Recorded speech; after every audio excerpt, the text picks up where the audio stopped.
right, Mr. Simple Biz Guy, let's start the show. Hello, everybody. Jeff Mason and Jessica Chamberlain from Stockton University here with us. Jess, welcome back. It's your second time guest. You were here for episode 26. And gosh, welcome, and tell the folks a little bit about yourself if you could. Yes. Hi, everyone. So I was on the first episode with you, episode 26, after we did a 50th anniversary project together. My name is Jess Chamberlain. I am a double alumni from Stockton now. I got my bachelor's and master's there. I currently reside in Cape May, New Jersey. I grew up in Old Bridge, New Jersey with my parents, and I am still working at Stockton at the library right now. So I'm happy to be back to talk about all the stuff that's happened in the past 2 years. It's so exciting. Well, thanks so much for being with us again today, Jess, and really happy to have you back. And folks, we're SimpleBiz360.com. We're excited you're here today. And we're going to tap into a little bit of then and now, which I think we're going to have some fun. Jess and I are going to ping pong back and forth. You know, I went to Stockton University when it was called Stockton State College from 1978 to mid 1982. Actually did my walk-through graduation in May of 1983. So, you know, we're going to have some fun kind of comparing notes and doing a little bit of that. So, Jess, everybody at school, all your friends and so forth, they can find this show on YouTube. We're also on 28 listening platforms. So we'll have the links up there, and just excited about this episode today. So Stockton University for those who don't know, nestled in the Pine Barrens, which is a region of southern central New Jersey, which is really a cool visual spot. Jess's background gives you a little tinge of what the Pine Barrens look like there. There's some pitch pines and other trees obviously in the background, but it's really a very neat area. A lot of cranberry bogs, a lot of cranberries being grown in that area, and it's down right off the Jersey shore near the Brigantine and Atlantic City exit. So it's kind of situated, exit 44 off the Garden State Parkway if you were to go down the Garden State Parkway in New Jersey. So, and we got to know each other through a 50th year anniversary project. So Jess, would you mind just telling everybody a little bit about that? Yeah, no, absolutely. And I do want to preface also that my new house is a block away from the volunteer fire station. So if a loud noise starts to happen, I will mute myself and give it 1 minute because it could come at any time. All right, no problem. But I worked with Jeff the first time. I was an intern for Professor Tom Kinsella at Stockton, and he hosted a lot of us interns that he called the strike team. And our job was to collect history from the university. So we had assignments of old funny stories we've heard, reaching out to alumni. Jeff and I talked about his hitchhiking experience at Stockton, and that was just the beginning of it. So the purpose of collecting all those stories was so that we can get to the point where there is a Stockton Stories website, which exists, and then a 50th anniversary exhibit. So this past year, from about spring of 2021 until spring of 2022, we worked on the physical and digital exhibits for the 50th anniversary. Now there's many more people on campus now than there were when the actual 50th anniversary was in 2021 due to COVID. So when everyone came back, we wanted to do a big exhibit. And when we first started talking about it, they said, let's do some posters or let's do some like really nice looking wall pieces. And I remembered this giant blank wall in the campus center where I was like, there's begging to be artwork on that. You know, there has to be something. And maybe it's not just a poster, maybe it's something big. We've collected all the photos from these stories. And like I said, I work in the library, I actually work in the archives. So my half my job is, digitizing and looking at all of the documents that we have and seeing how they can fit for the 50th anniversary. So we went through the photos. That mural that's up in the campus center at Stockton right now has about 1,000 photos in it.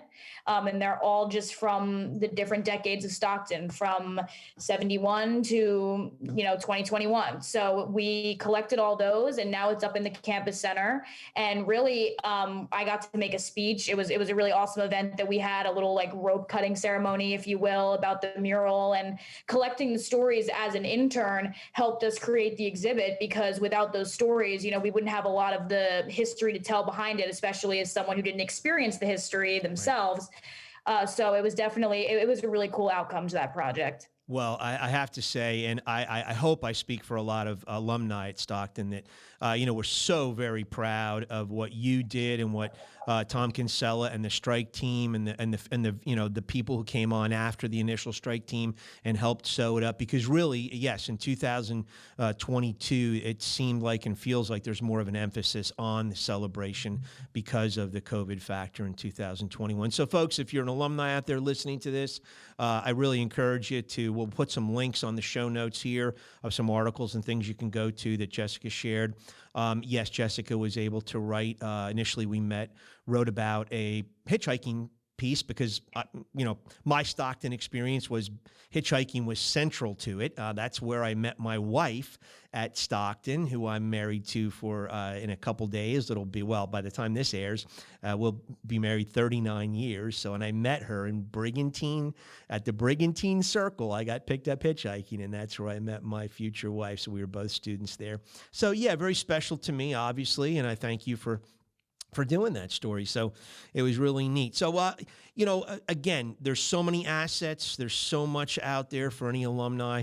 But let's have some fun if we could, and just do a little, comparing notes to 2016 when you were an undergrad and when I was an undergrad at 1978.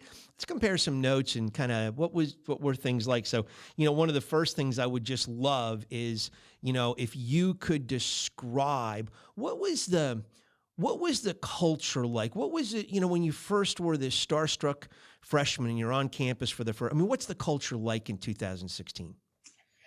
So, so 2016 Stockton is, I would describe it as up and coming, even though the university already had some good things going on at that point. It just gained its university status, I think, the year before I got there in 2016. So they had just become a university. We had just gotten a new president at that time. So I definitely know we were climbing up in enrollment at that point in time as well. So it was definitely, it was a pivotal moment in time, I think. And now our president that we had there is retiring. He just announced his retirement last week. So I think reflecting back, 2016 was a lot of newness, which is interesting because now at this point in my Stockton experience, where I'm getting a lot of newness again, which is a good thing. But I would definitely describe it as up and coming. People were always on campus, always at the Dunkin' Donuts on campus. We joked that there was a community of the Dunkin' line because it would be snaking all the way out the door, and you would see the same people there the same times of day. So I think there was a large sense of community there, definitely in 2016. When everyone, this was way pre-pandemic, everyone was really excited, and they just got the university status. So I think faculty, staff, and students were all really excited to be there. What does the university status actually do for the university, if you don't mind? Do you know? Yeah, I mean, to be completely honest with you, as far as from the student perspective, I don't know if it really made a difference to me. I know for the university, it's definitely a huge deal to have that status of you are a university rather than a college. There's not necessarily any benefits for the students that I know of. Yeah. Of course, maybe I was privileged that I was in that time of the university status and I wouldn't know the difference, but my now fiance was there when it was just a college, and I don't think there was much of a difference for us, but I just think at the university it's a big deal to have that. It's like getting an award for for what you're doing. Okay. So I think, and it's been through some striations. I think there was Richard Stockton College, Stockton yes. College, Stockton State College. I think when I went, it was Stockton State College. Yes. The years I went there. So, so very cool. Dunkin' Donuts. I can tell you, we did not have that, when I was a freshman, but, yeah. So, at any rate, so how about if I give you a little picture of what it was like in 78? Yeah, definitely. So, and I'm going to be a little bit expansive to give you an overall view as well, because so Harvey Kesselman, who's the president, who's retiring. He was in the first class of Stockton, which was 1971. Yes. So he's been with the university and the college in some capacity, whether a student or on staff, for 50 years. So in 1978, I come along for my freshman year. So it's really, 7 years since the inception. If I remember correctly, Stockton at that point was still noted as a GI Bill, school. The Vietnam War had just ended in 75. It was really set up for guys and gals on that GI Bill. It was very, classified by your, local residents in New Jersey as kind of a hippy-dippy-ish place, I mean, it was where a lot of the hippies went. It was a party school. It had that connotation. And, I'll reflect on the education portion in a little bit. But, so this was the scene, it was very, they had these courts, which they had dorm rooms that were apartments, was very, very progressive for the college, the normal college genre for freshmen. You could go live with 3 other people in this court system where there was all this community built into the court network. And, there were X amount of, court inhabitants available. But the interesting thing was a larger majority of the full-time students lived out in Brigantine, or a small portion in Ventnor, a small portion in Margate, small portion in Mays Landing. Some commuted, but there was a big congregation of students on Brigantine, and that's where I live. So you could rent a house. You rented a little summer bungalow for bungalow for that was just converted. They put electric floor heaters in. It was this no insulation, and it was just this shell of a house. You froze it in the winter, but it was fun. Right, and then we came into Pomona, which from Brigantine is a barrier island on New Jersey coastline, right north of Atlantic City. And, that was really, the way the setup was. So you had these court inhabitants, these students that lived in the courts, and then you had these folks that commuted. And, the school had it had A wing through, I don't know, I'm going to say H wing maybe. That was it. Mm-hmm.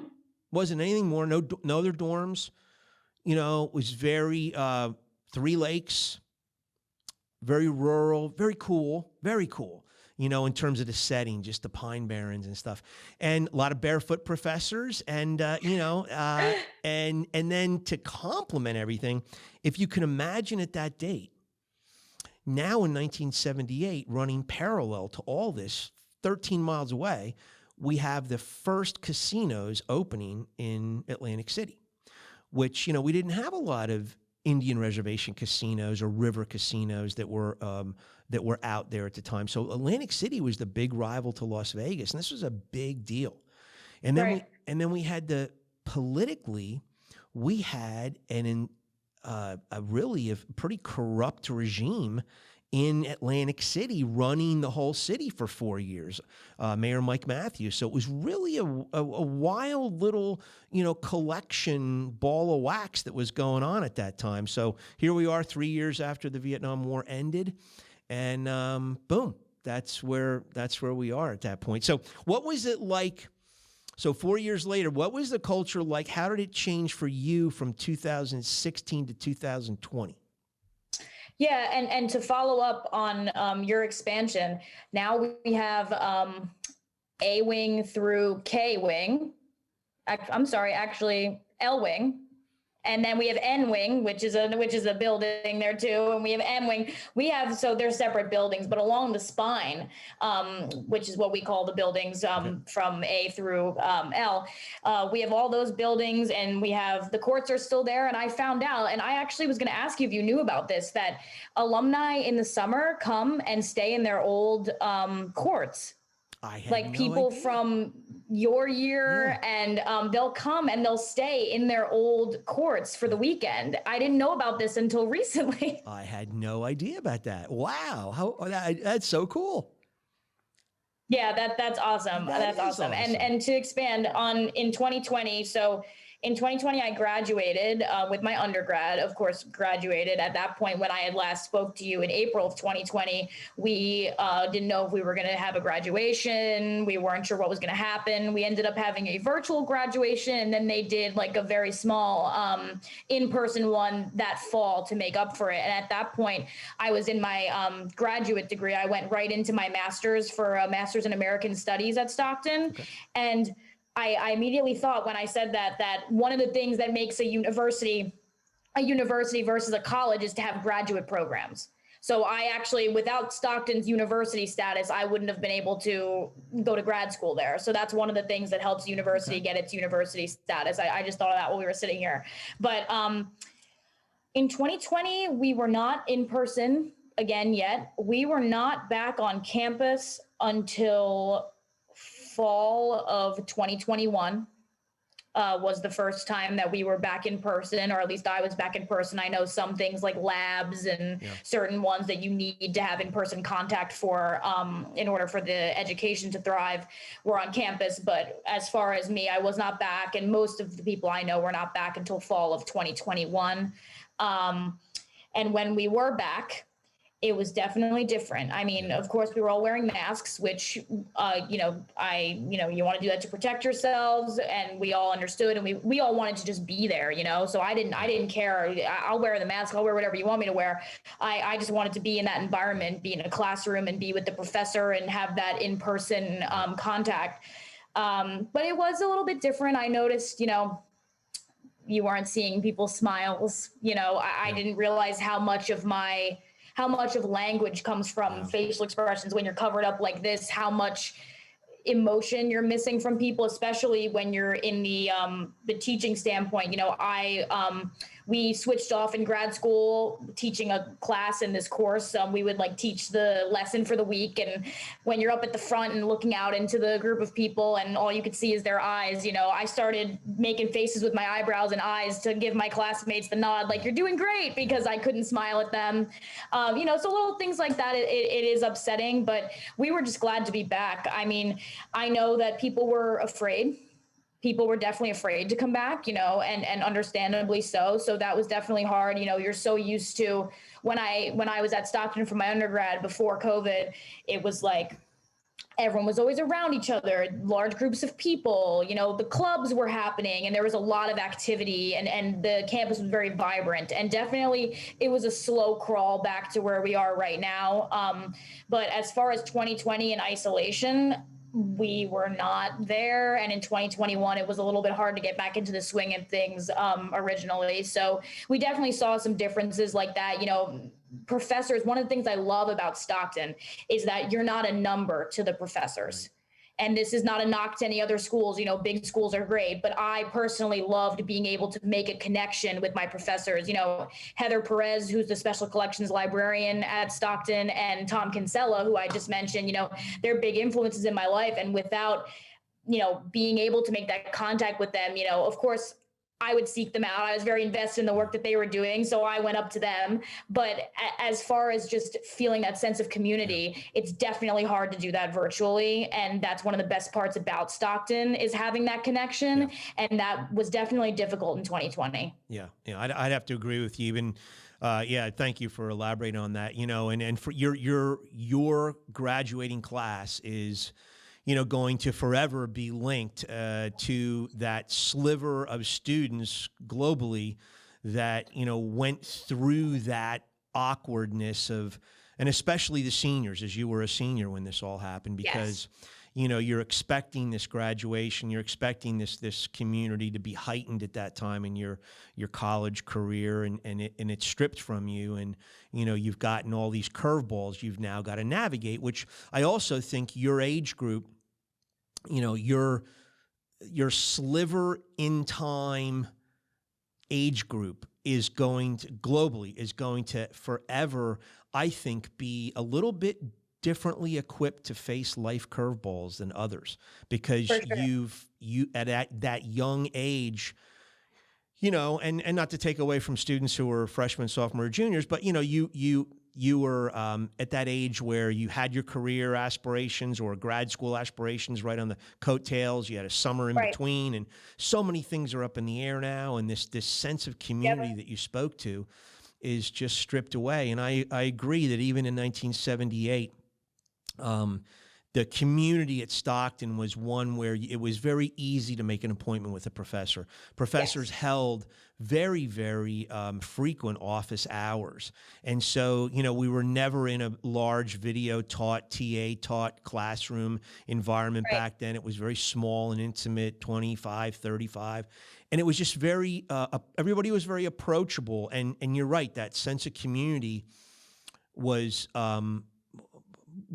central to the Stockton experience in 78 through 82, really was. And, you know, I often thought our sliver of time being there when the casinos first opened up was kind of, you know, interesting. But, you know, I think yours had more impact on your lives and on your preparedness for future life and things than that little incident in, you know, New Jersey life had. But I can say that, you know, by the time I graduated in December of 1982, so 4.5 years, I was trying to think about it. I can't really think of too many monumental changes on campus, or I don't think there was any construction underway, any plans. We hadn't changed our status. We didn't flip directions. I think, if I remember correctly, they were going to do something in the next year with the front of the school when you pull into A wing there. I forget what it was, but those plans started coming on shortly thereafter. But, you know, I basically went through that 4.5 year period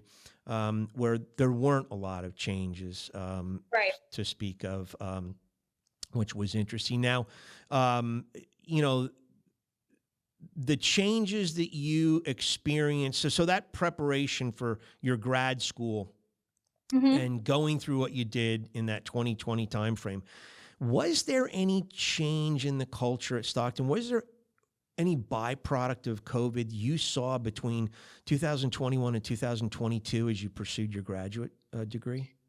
Yeah, so the first half of my graduate degree was virtual. So it was fall semester 2020, spring semester 2021 virtual, and then fall 2021 and spring 2022 were in person. And I definitely saw less students. And of course, some of these questions are a little bit subjective because I was working there, and where I work in the library, in the archives, you know, we're the lower level of the library. We're not seeing much traffic unless we have people booking us to visit or if we have classes coming down. So maybe I wasn't, like, you know, wandering the halls as much as I was previously. And, you know, my classes were at night. So I wasn't, you know, and not a lot of classes are at night anyway. Usually there's not a lot of people on campus. So I definitely noticed that people were itching to get back, for sure. As far as the culture of Stockton, and I think, you know, President Kesselman was very much making it an important aspect of his career to be like, we're a Stockton, we're a community, we want to all be here together, and we're going to go through this together. And being together means we're all going to be here, and we're going to make this work, and we're going to do this.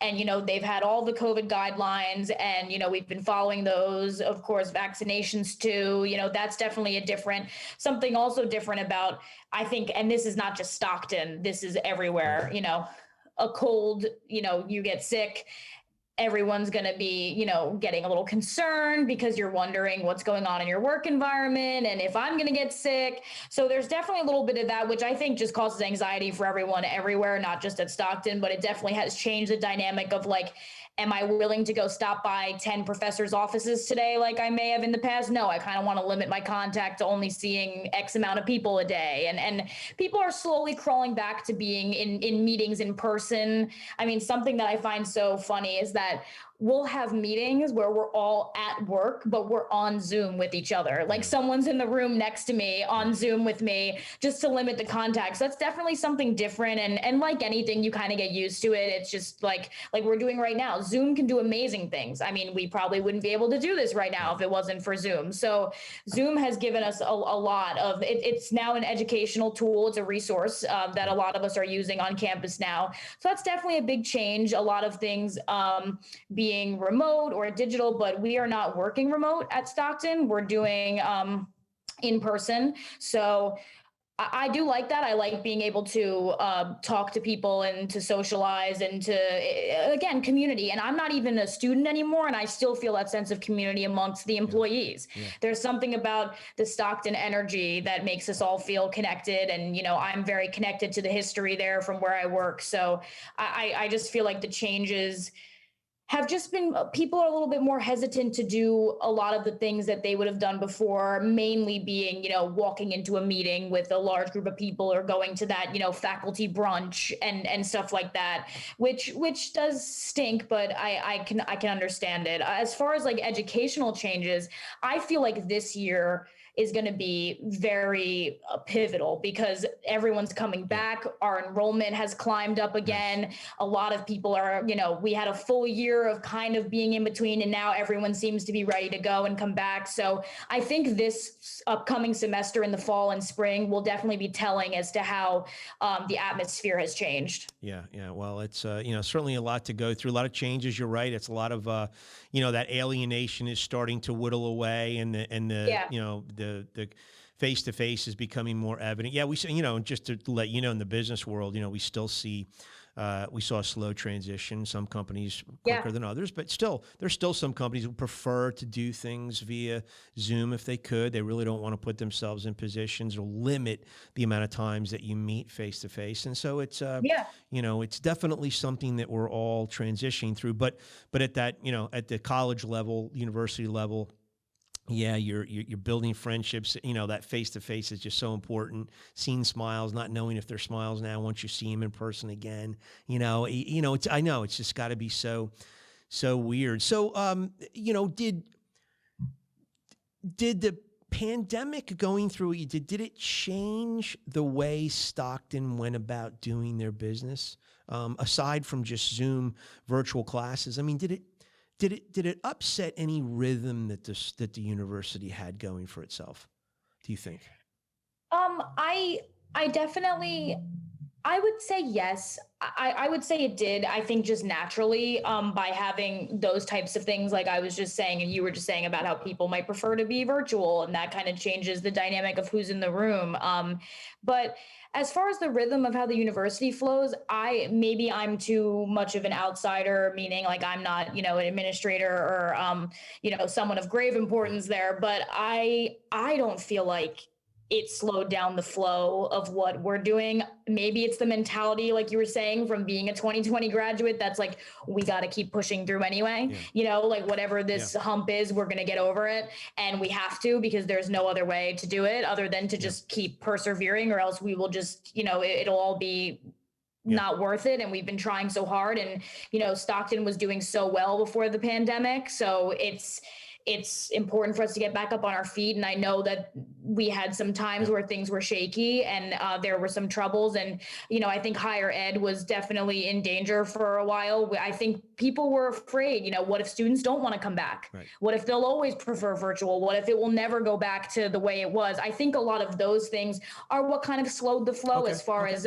staff and faculty, because they were just, you know, what if we don't have those students? And I mean, for us in the library, our patrons are everything. The students, the faculty, the staff, you know, seeing their faces and being able to help them, even if it's just print something out on the printer, that interaction is so meaningful to us. So I think there was some fear, like, what if this doesn't go back to the way that we all thought it was? As far as like slowing the motions, I think it was a little choppy with, you know, just the fear and the isolation. But as far as, now, I think we're really picking back up. I didn't really notice anything as a student from the student perspective, or really from the staff perspective, other than just being concerned about the future. Oh, good. Well, that's nice to hear. Yeah, I mean, it's an odd thing. You know, it's kind of like you're in a boat going down a river, and you all have to get out of the boat and stand on the side together. And, you know, you just watch the, you know, like, what's going to happen? How's this? Are we ever going to get back in the boat? And, you know, or what version of the boat, or a different boat, and what's it going to look like and feel like? So, yeah, I totally understand. So as you know, and I still do think your class specifically is going to groom some of the true leaders of tomorrow more than any other class. I just think because you've gone through that, you've learned how to push through, like you said, you understand resiliency better than maybe many college graduates of the past or the future might feel, because you did go through something so life-changing and life-altering. Yeah. So professionally speaking, I mean, American Studies, a graduate degree in American Studies. I mean, where does that take you in the next? I mean, what are you looking to do professionally? Yeah, so just a little bit of insight on that. So when around this past January, February, I started thinking, graduation is going to be in May. I want to be proactive about it. I'm going to start shooting my resume out. And I have sent out, this might surprise you, 85 job applications. And a lot of it, either you don't hear back or, that's another thing. Companies are now virtual. Right. And a lot of times, unfortunately, that means that when you're an applicant, you might just get an automated response and never talk to a human at all, which kind of is a little bit jarring in that respect. But my goal is to stay at the library at Stockton. I absolutely adore the work that I'm doing. I adore the people that I work with. There is not one person in that library who I have not learned from or just really just enjoy being around. They've all treated me like one of their children or a sister or cousin. They have really shaped me into the individual that I am. Currently, right now, I am a TES employee there, meaning temporary. I have a contract, and we don't have a director at the library right now. And once we do, hopefully that person will be able to hire, and maybe I'll be able to apply and end up there. I have some applications out at other places in the university right now, which I would just love to be at Stockton. I feel like my heart is there, and I have been pushing and pushing to end up there. And there's a lot of positions. One just opened up in alumni affairs that I thought really would fit me well. It's about writing stories and doing outreach. And so just being a part of the Stockton community as far as a staff and faculty member, I do want to teach. I actually am in contact with someone potentially about being an adjunct this fall. So I might be teaching a course this upcoming fall. I would love to teach one class and be full-time at the library. Academic libraries are facing a lot of challenges these days, which is a whole nother podcast for a whole nother day. But I love the work that I do, and I really enjoy working with the student workers there too. It's been really awesome to watch, these students do things that I was doing and to help them on their path. So I definitely would love to be there. The Master's in American Studies you can work in literature, you can work in history, you can work in the library. There's a lot of different avenues you can take with that. And majority of my experience is in the library. When I first started working for Tom, he was like, you should go in the archives. And I was like, why? I've never touched the archives before. And he was like, I think you'd be good at it. Just go. And of course, as per usual, he was right. And he put me down there, and I started working with Heather, and that's when the course of my life totally changed. I never would have thought that I would want to do this. I mean, I really do adore the work I'm doing. So I'm going to stick it out and hope that something comes up and keep putting my application out there. So that was a very inspirational situation with you getting into the library, working with Heather and Tom and Kinsella. Yeah. Okay, good. Well, that's very cool. So guys, just to let you know, Tom Kinsella was who I was introduced to. When I wrote a book, so I tried to get my book in a library, and I tried to come down and speak at Stockton. And so you have to go get in touch with Tom Kinsella. He's heading up this 50th anniversary. And so he and I talked. He said, you got to meet Jessica. I want her to, profile you on a couple things. And so that's how we got to know each other. But, and so tell Heather I said hello, by the way. She's been very nice as well.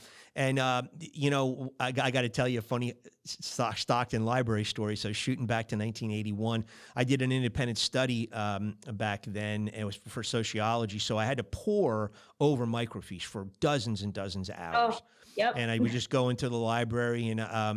And back then there was some record players. I can't even remember where they were set up, but you had a little box of albums. You could go and take some albums out and check them out. So while you studied, you could put some headphones on and listen to music.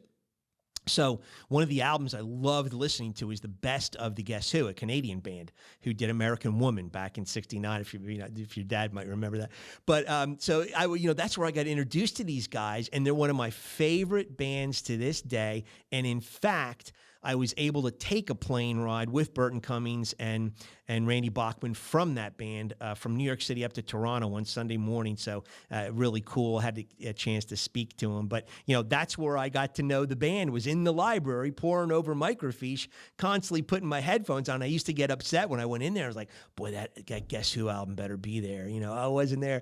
So, but, it was really, it was a cool library back then. It was very...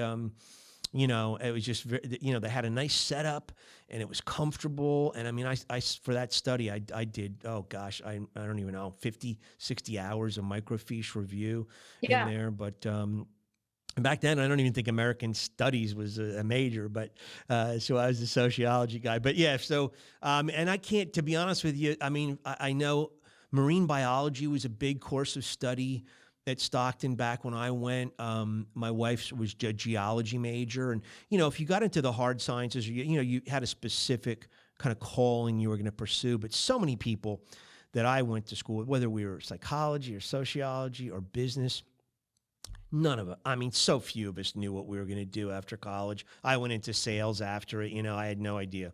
I just wanted to soak up the experience. And for me, living off campus I fell in love with it after the first year, and I'd never wanted to trade it in. So I bounced from house to house, renting with a bunch of other guys. And that was always fun, being right on the beach and having kind of the best of both worlds. You had the beach world and you had the Stockton world. So I never lived on the courts or anything. I take it back. The first year I went to school, I played soccer, and I had to sleep on the floor. So every night I'd ask somebody, can I sleep on your floor in the courts? Because it was before Stockton opened up for the semester. We were there in the middle of August. So I slept on floors of different courtrooms my first couple of weeks there, but that's it. So at any rate, well, very cool. Epiphany Moments. I want to talk about this because I'm fascinated with this more and more as I grow older in life. Did you have any epiphany moments at Stockton that just stopped you dead in your tracks and you went, whoa, I've got to take this and run this way with it or that way? Yeah, definitely. I've actually had a couple at Stockton, which is interesting. One of them was I met my fiance, Evan, and I said, oh, I'm going to marry this guy. That was an epiphany. And we've gotten engaged since the last time I've talked to you. Congratulations. That, and we bought a house. So that's awesome. Definitely a lot of life changes from 2020 to now in that respect. But as far as in my professional life and for my career, when I was sitting in Tom Kinsella's office, genuinely, I had heard about an internship for the 50th anniversary. And I was just like, what is that? I want to do it. I didn't even know what it was. And I still wanted to do it, which that's definitely represents me well. But I went there and I sat down with him, and he was just like, what do you want? And I was like, well, I write, I do this. Where can you fit me? I'll do whatever job you want me to do. I'm just really interested in this project, and being a part of it, I think, is something special. And, he said to me back then, you seem like a builder. You seem like someone who can build. You build on things. And I was like, what is this guy talking about? I was like, I don't know what he's talking about. Sure. Whatever you want me to be. I would just love to be an intern. So, and when I walked out of his office, I thought to myself, this guy, it needs some real good interns, because he's got a lot of work to do, a lot of stuff going on. Like, after he explained to me everything that he was working on the publishing for South Jersey Culture and History. He's the director of the Alliance Heritage Center and South Jersey. And he also works very closely with Special Collections. He needs someone to work with him. And actually now I'm going to be working with him through Special Collections on helping him with South Jersey Culture and History Center. So I had a moment thinking to myself, like, I might end up really working with this person. Like, he seems like he'd be a great mentor for me, and it would put me in the right direction. And we had a great conversation that day. And, that definitely was an epiphany moment for me. Like sitting in there, Yeah. I was like, wait, maybe, you know, a high school English teacher is not what I want to do. And up until that point, that's what I truly believed Yeah. my path was going to be. So that made me realize like, wow, oh my gosh, maybe I was meant for something that isn't what I always thought I Yeah. was. Yeah. And I can incorporate my love for the English language and my love for history in a way that I didn't think could be done unless you're a history major or a lit major. Yeah. Wow. Well, I love the builder part of it.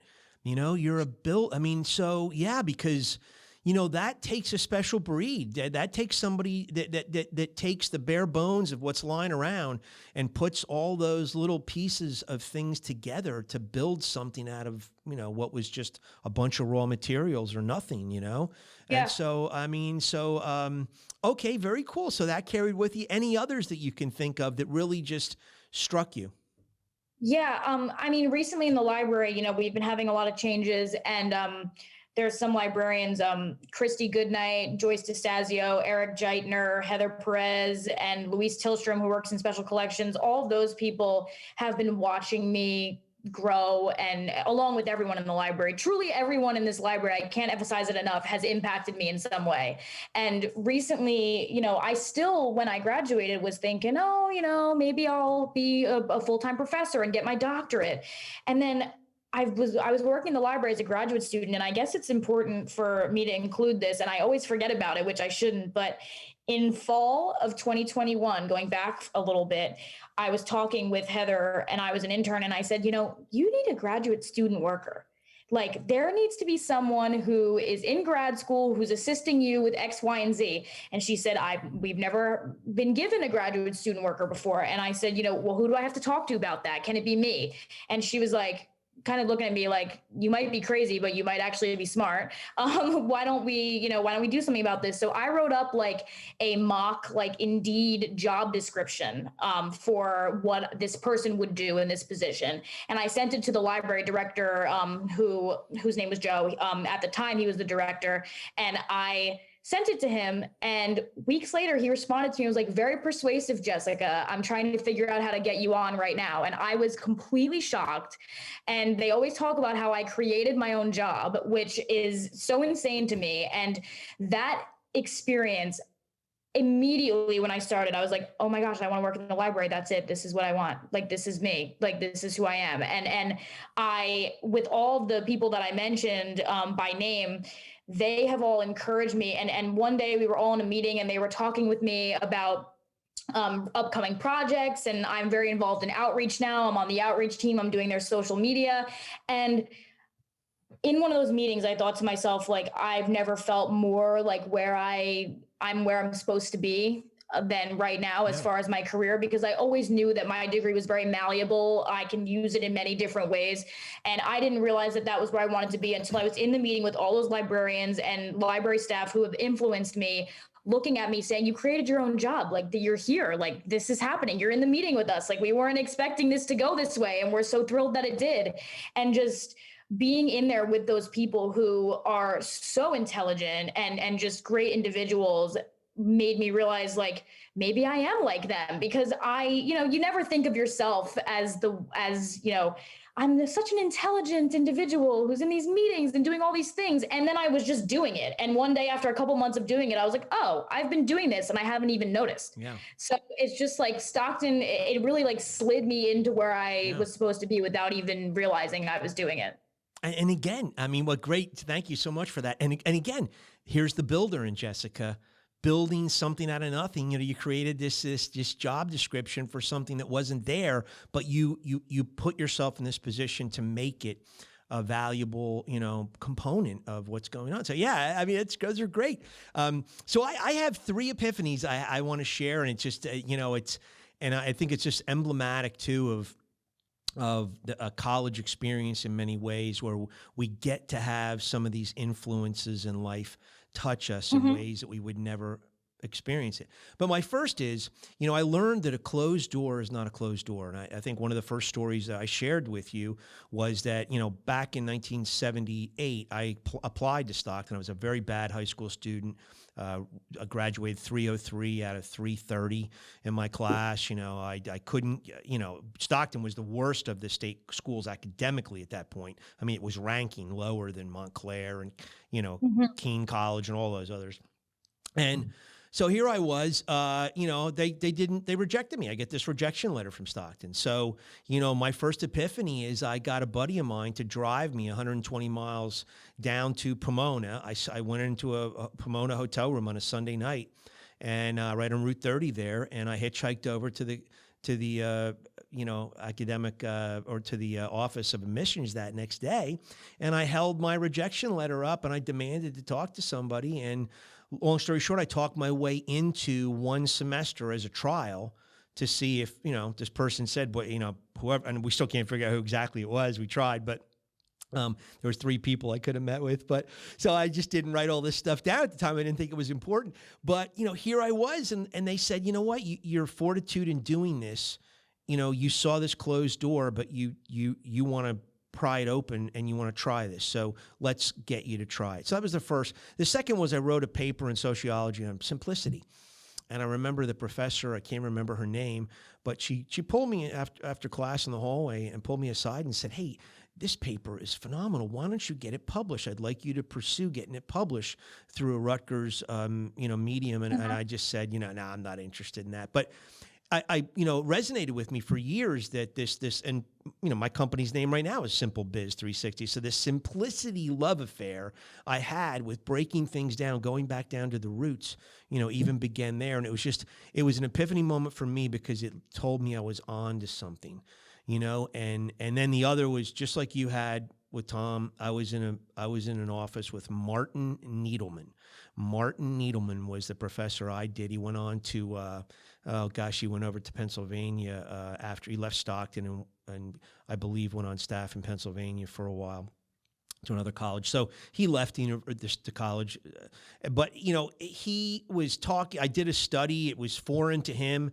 It was on the role and effects of drugs and the competitiveness levels in college and professional football.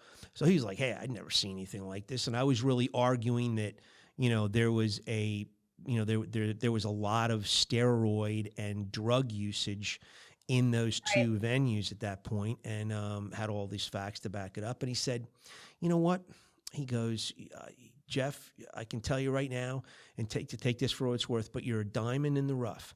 And I'd never had anybody really give me that vote of confidence before. And I said, wow. He goes, no, seriously, you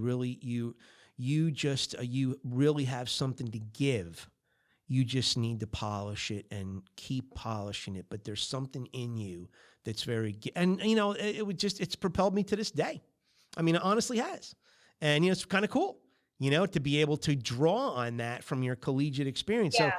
So, I think those 3 things, but a closed door, and, I'm in sales, and my gosh, a closed door is never closed, or it may be eventually, but, at least you've got to keep trying. And I think that, your class of 2020, I keep thinking back and thinking of that small little parallel, is that you guys are learning. There's no closed door. You need to figure out a way when there's not a way. I mean, I think you're going to be much more resilient and prepared to lead a lot of different capacities in this world because of that. So very cool. If you had to just pick one, I don't know if you can, but can you pick just one portion of Stockton, aspect of Stockton that you like best? I laugh because I do love a lot of things about Stockton, but I love the fact that everything at Stockton has felt important. And something that you just said was that, like, you didn't write down those things, like who you talked to, because you didn't think it was important. And that might be an epiphany I had. And one of my favorite things about Stockton is that I felt like everything that I have done, someone has found value in, and you can make those connections with people. Like, you're not just a number. And I love that. Like, you can have those relationships with the professors at Stockton. They remember you, they know you, they say hi to you in the hallways. You're not talked down upon, like you're the student, I'm the professor. It really does feel like you're all there of having a shared experience. And that really is one of my favorite parts about Stockton. I think it's so unique. You know, I tell my friends, I'm so lucky to have those connections that I have there. Not everyone can say that I don't even know whether to call Tom and Heather and all those people I mentioned, my mentor, my friend, my supervisor, my professor. Like, I don't even know what title to give them, because there's so many things to me.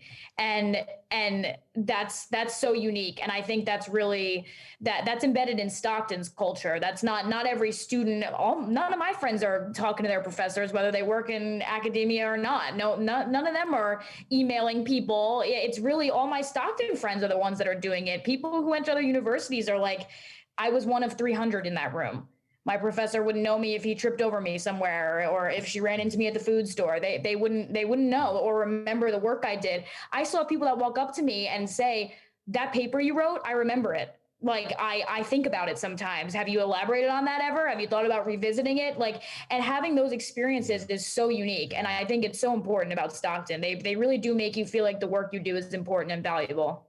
Well, and I thank you so much. And I think this is a great sharing point, what I'm about to say next, for anyone considering going to Stockton or, applying to Stockton, is that, here we are, literally, 45 years in between our experiences, 50 years in between our experiences.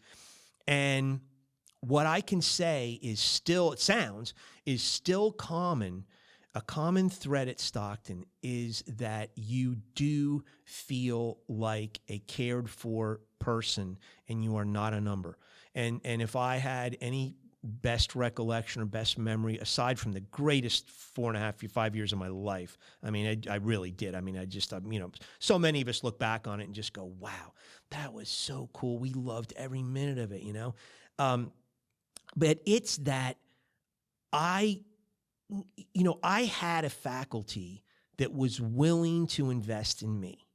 And Yes. they made me feel like a me and not a number, or not a name and not a slot and not a seat, and to me, that was the best thing, that everyone was approachable and everyone was helpful and everyone was invested in wanting you to get more out of what you're putting into. And I remember that. And that's a really cool thing. If you're sitting there wondering what school to apply to, where would you like to go?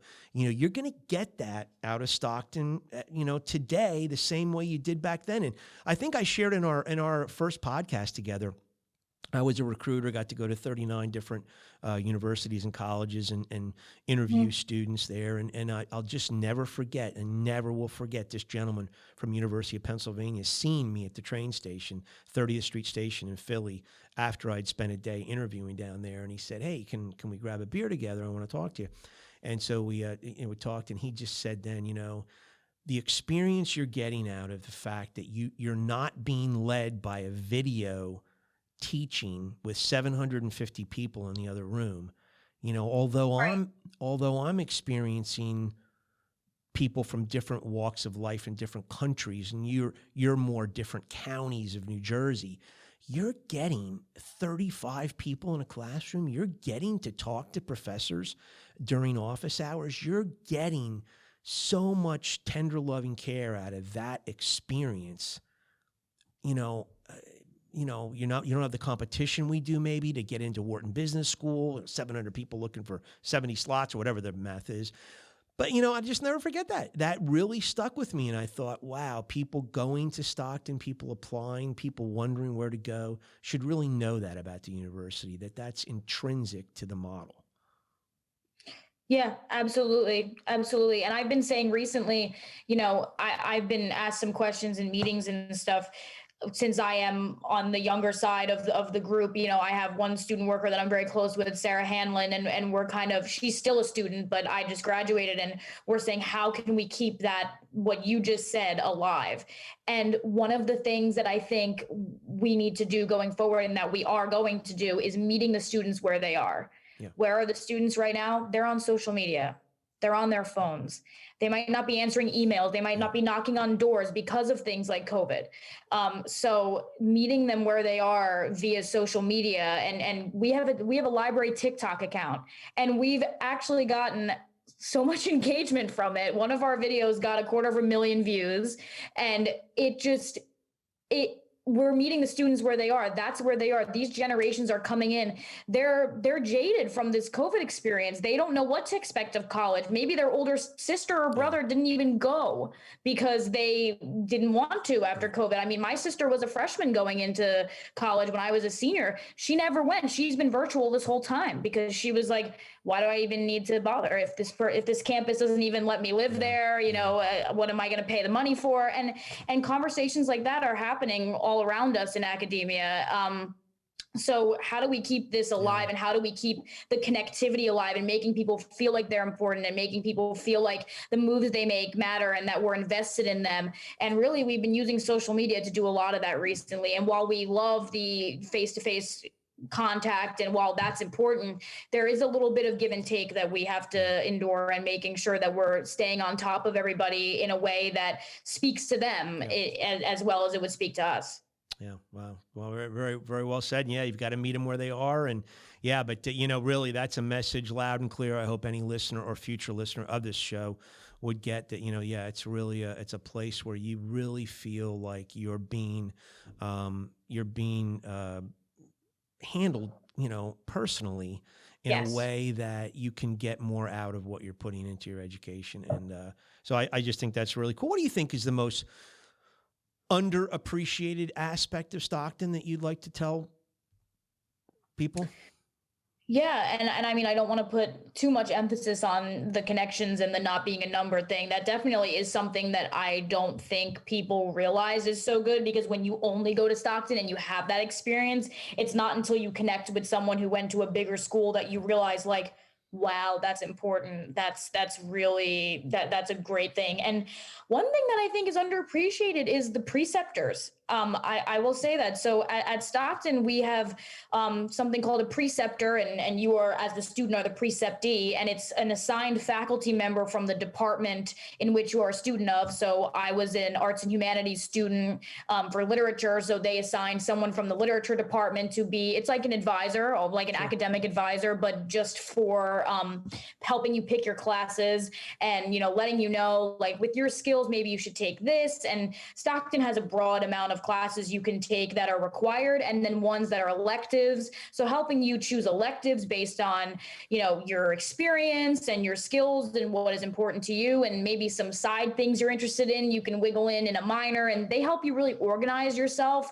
And you can meet with them. You meet with them once a semester, and you can, of course, email to meet with them at other times if you want to. I've had great experiences with my preceptors as a student. And when I was telling one of my friends, like, oh, we have no class today, it's preceptorial advising day, they were like, what? And I was like, yeah, no, we do this thing where we meet with the professor and we talk to them. And it was always a great conversation. Yeah. We always ended up talking about other things. We only get such a short little time slot because they have to see a lot of students that day. But I always thought that was super unique and great. We actually have some pictures of on the mural of old precepting days, and it's been going on at Stockton for a while. So that's a really unique thing that I think people don't realize is kind of a blessing. Well, I thank you for sharing that. Is that something that do other schools have that capacity, or is it?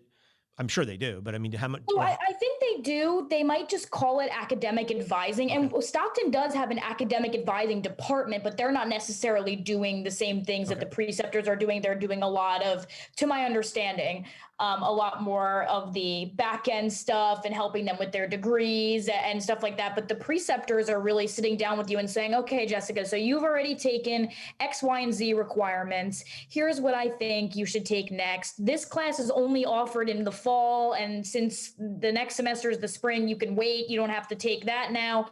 They're kind of letting you know the lay of the land, which to my understanding, I mean, I have a couple of friends who've been to other universities and they tell me, they say, good luck, pick your classes. And, you can call academic advising, which is a department that I'm sure is very large. And again, Stockton does have one, but they're not really made for helping you pick your individual courses. That's a little bit more of like a niche thing. Sure. So I feel like the other schools have the capacity to do it in that department, but it might not be as tailored to you as an individual as Stockton. Yeah, interesting. Well, it's so cool. I appreciate it. And again, somebody who's wondering, like, where would I like to go? That's another big benefit, I think, especially to help you along and so forth. Yeah, I think, I always thought the most underappreciated factor was the surroundings, the nature, the trees, the pine barrens. So cool for somebody who's never experienced it. It's just so cool. And you were part of working with Tom Kinsella from a historical perspective of Southern New Jersey, correct? On a project or book, or I'm not sure.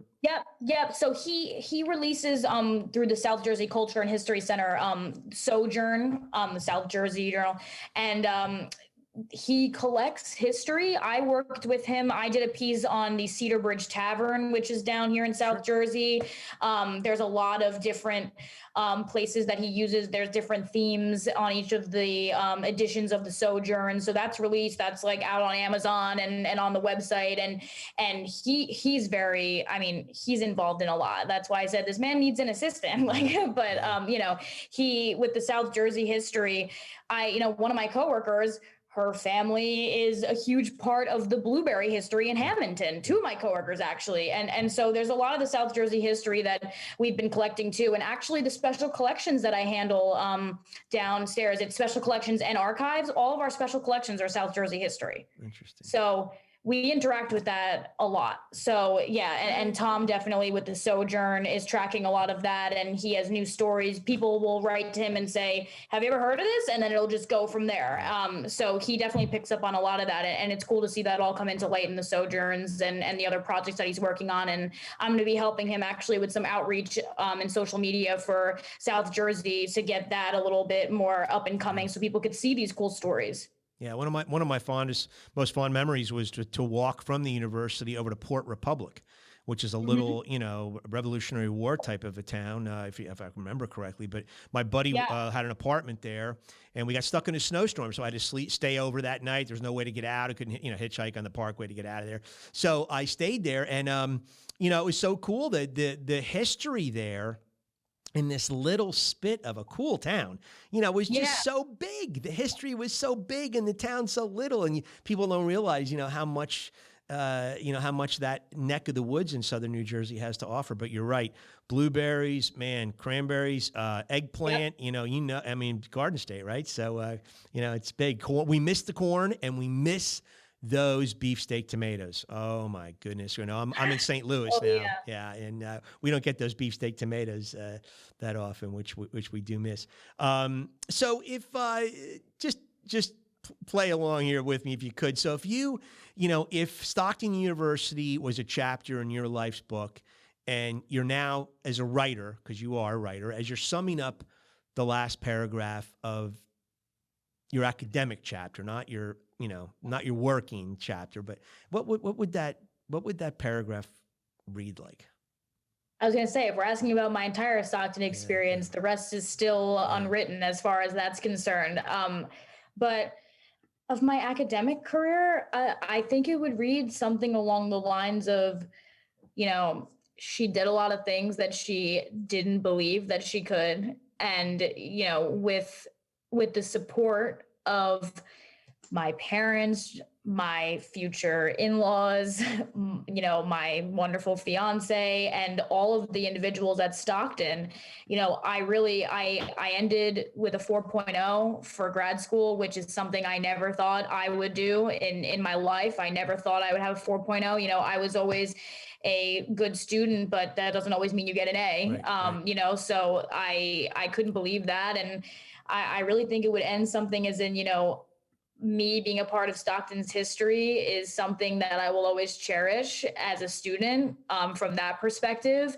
And that I hope to continue that history as a faculty and staff member and be there to track all of the important and exciting events that happen. And, you know, the 50th really felt like the culmination of my student status. When I made that speech, I spoke alongside Kesselman and Heather Perez, you know, Dr. Kesselman. It was a great experience. And I think it would read something along the lines of that, you know, my student success ended with the 50th anniversary mural reveal and my 4.0. And now it's just off to the races as far as how I'm going to fit into Stockton's history in the future. How special is that? You know, I mean, really. And again, thank you so much to you and everybody. You guys did a fantastic job with that 50th anniversary. And how that's just so special to be a small part of such a small, focused team to do that and to have it was that. amazing. Yeah. It was amazing. And the exhibit team was a lot of amazing individuals. The co-chairs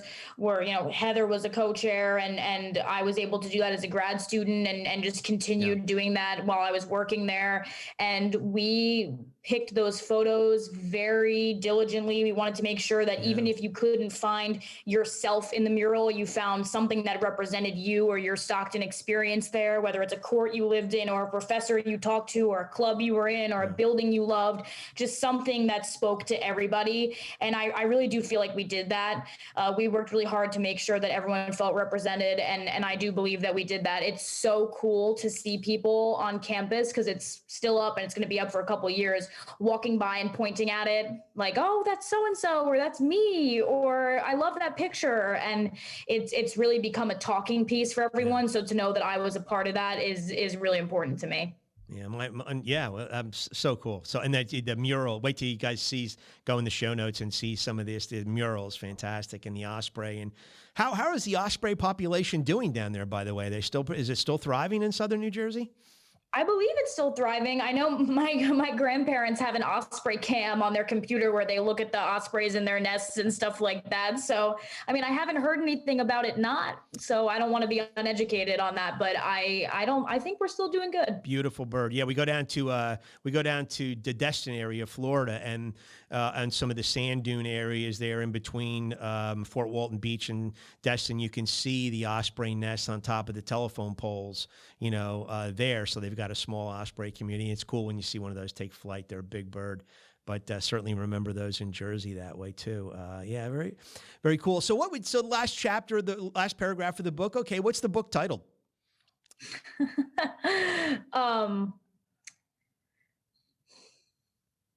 Educated and surprised. Okay. All right. I love it. I love it. Well, I mean, you know, you're somebody that really has embraced the experience. You want to continue the experience there. That's so cool. So is that, I mean, you really feel, you know, and obviously you and your fiance have the house in Cape May, which is, you know, just whatever, 30 miles down the road from where you are. So, I mean, if you had your druthers, would you see yourself at age 65 retiring as a Stockton professor? I really think that's what's going to happen. I mean, it's funny because I keep stressing about the full-time job and making sure that I'm gonna get one and it being at Stockton and being what I want it to be. And I've casted a wide net. It hasn't just been 85 applications at Stockton. Definitely not. There's only been 5 there. And it's my parents, my sister, my soon-to-be mother-in-law and father-in-law, Evan, my fiance, everyone is like, you are meant to be at Stockton. I feel it. I know it. I believe it. You know, Tom Kinsella has sat me down and is like, I believe in you. You are going to be here. I have faith. You know, Heather too. Everyone has told me this. And whenever I veered from the path, everyone has been like, remember that mural that you did? Remember that job you created for yourself? Like Stockton is your home, Jess. Like the vision is clear. So I do believe that might be where I'm at age 65, retiring from, being at Stockton. Tom jokes that I'm going to be the president someday, and I hope he's joking. But I don't know if I'd want that responsibility, but it's very flattering to have all these supporters there. It really is. Well, Jess, you've super impressed me, and I really look forward to having our follow-up podcast like this today because you really are a unique individual that has a lot to offer, a lot to bring, and I hope the university is able to utilize your professional services, but your heart, for the university and what it means to continue the legacy, and that would be certainly a special thing. If you ever get a spot down there, have me come down and for a speaking engagement. I used to do a lot of speaking at colleges. I'll have to send you something in the late '80s, but certainly, again, for a guy that was such a bad high school student to realize that it's what you put into an education is what you get out of it. And for me to go through that experience after such an, poor academic high school experience. I mean, right. I know the value of education and I know the value of Stockton, and, I would certainly love, and I hope this podcast makes that point to anybody down the road that's considering it. A future there. Yeah. Is there anything before we close that you would like to say to your family, your friends, Stockton faculty, Stockton, and your, anybody? Is there anything else? Anything I forgot to ask you? No, I don't think so. Okay. I mean, really, I've been able to mention everything within these questions. Awesome conversation.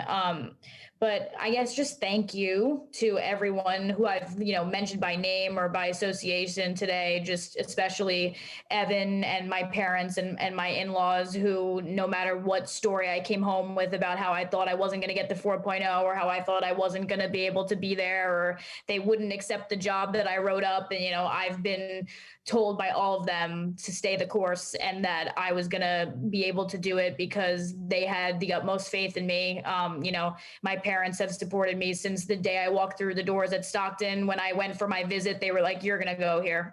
You're going to go here. Something's going to happen with this place for you. So, I'm very lucky to have that support system embedded in my life and then reiterated when I'm on the campus through all of those people I mentioned, Professor John O'Hara, Dr. Greg, Kinsella, Heather, Joyce, all the people at the library, especially every single one of them, they've all supported me, and people like you and who I've met through the 50th have all supported me externally. So I just have a great support system that I should be very thankful for. So thank you to everyone and to Stockton for harvesting all this for me. Yeah, well, very cool. Very well said. And thank you for taking the time out for these two episodes. And I forgot one thing. Could you only imagine? I forgot one thing to mention about 1978. Could you just imagine for a moment that we had a drinking age law of 18 back then?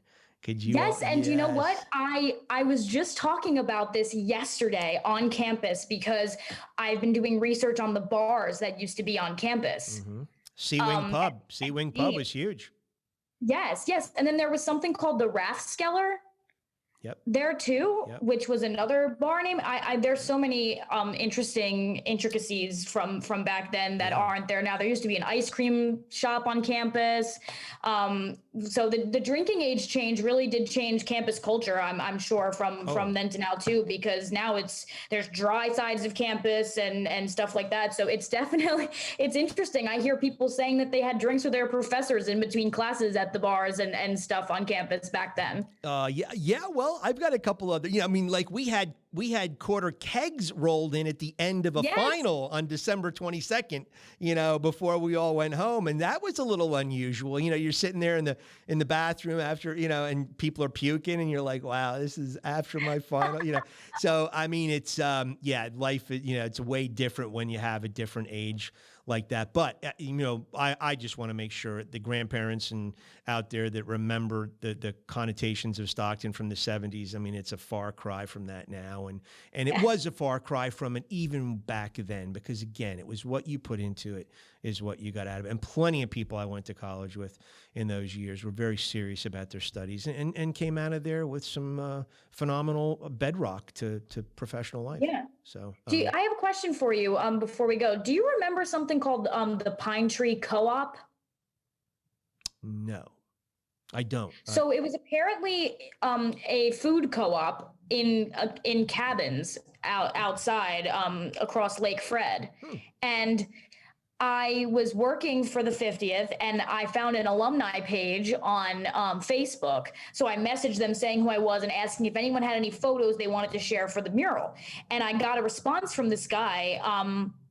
I don't want to name him by name just in case he wouldn't want that, but he messaged me and said, do you accept items instead of photos? And I was like, items? I was like, what is this guy going to send? And this was like my first day in the job that I had created. I got this message and I was like, what do I do with this, Heather? And she goes, well, tell him to send it. I mean, tell him to send it here. We'll see what it is. Of course we accept objects. We're just not sure what it is.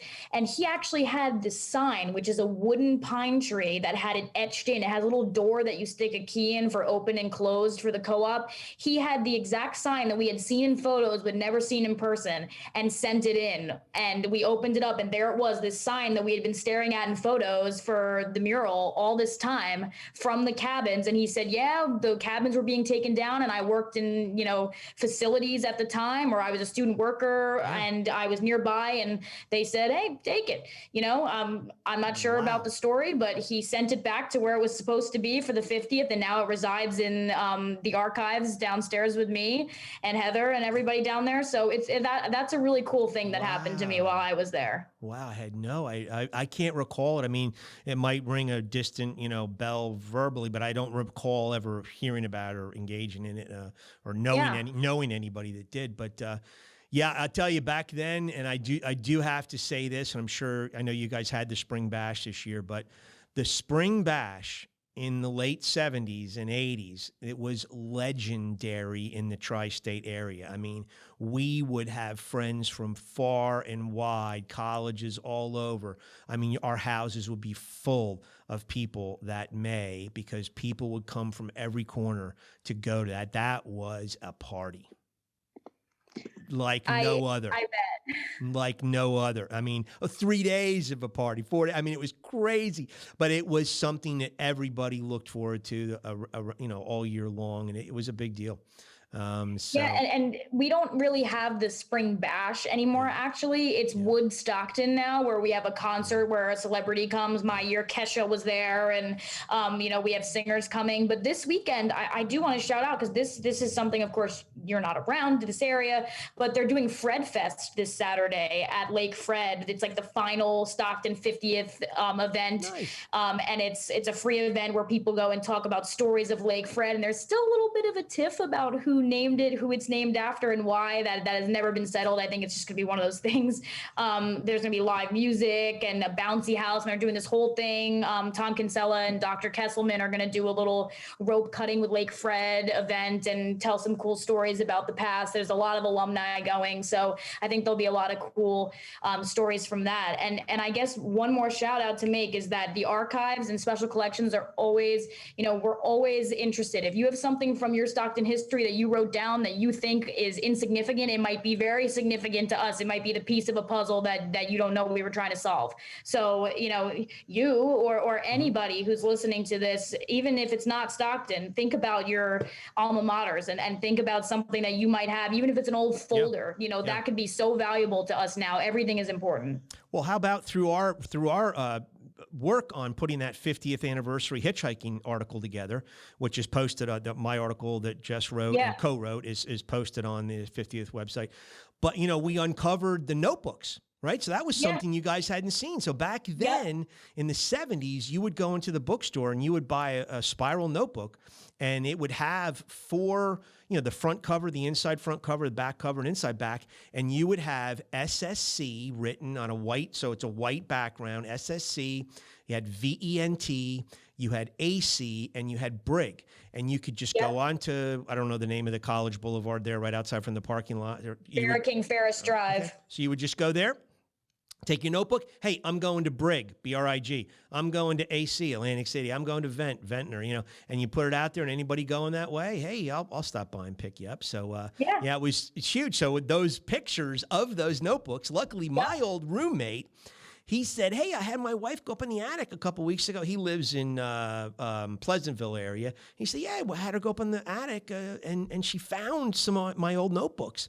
And so he took pictures of them for me and sent them to me. And so that's how we, but those were the notebooks. That's what you bought. Yeah, so that's a piece. Yeah. So we kind of contributed a little piece of history, if you will. Absolutely. It's our version of the Pine Tree Co-op lock and key tree. So, anyway, we're going to sum it up here. And speaking of, Keisha coming and rock and roll acts and stuff, let's dive back into the rock and roll genre. And what's an important song in the life of Jessica Chamberlain that you just hold near and dear as being a Lost in the Shuffle track that means something to you? There's a lot of different ones. I know that there's one from, well, actually, there's a lot. Actually, I have a lot of ones that mean something to me. Bob Dylan was like a big thing. So really any Bob Dylan song. I know Trust Yourself was a big one that Tom Kinsella also corroborated. So that means something to me. So I would definitely say that one is a top one that I was listening to while I was in college and going through these different motions of the academia world. Sure. So that's definitely a big one for me. Okay. So, Bob Dylan, 1985, Trust Yourself, 23rd album, his 23rd album that was on. And if you look at the lyrics, it's really wild because, there's so many voices that compete for our attention and that compete for what they want to tell us is the truth. And when it comes down to it, if you just, do the right research and you're comfortable in your own decision, at the end, Bob is saying, trust yourself and, nobody else. And so very, very cool. And you mentioned that Stockton even has an elective course on Bob Dylan, which is, I thought was pretty cool. Very, offline, I've got some cool Bob Dylan stories that just how interconnected he is in so many things in my life as well. But it's for another day. But listen, I thank you so much for spending the time. Folks, I hope you enjoyed it. Stockton alumni, future, possible students that are thinking about going here. It's a great place. Yes.